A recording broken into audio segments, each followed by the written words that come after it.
हे तुम्ही पाहू शकता एंट्रन्स, प्रवेशद्वार शक्तिपीठाचा.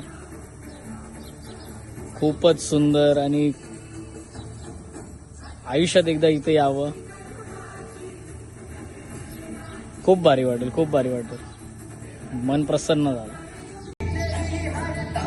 हर एक मराठ्याने छत्रपती शिवाजी महाराजांच्या मावळ्याने या शक्तिपीठाला 100% भेट द्यावी.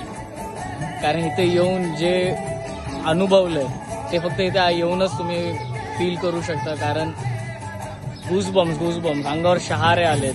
काय बनवलेले आहे हे भिवंडीमध्ये. हा प्रवेशद्वार बघा तुम्ही, खूपच सुंदर.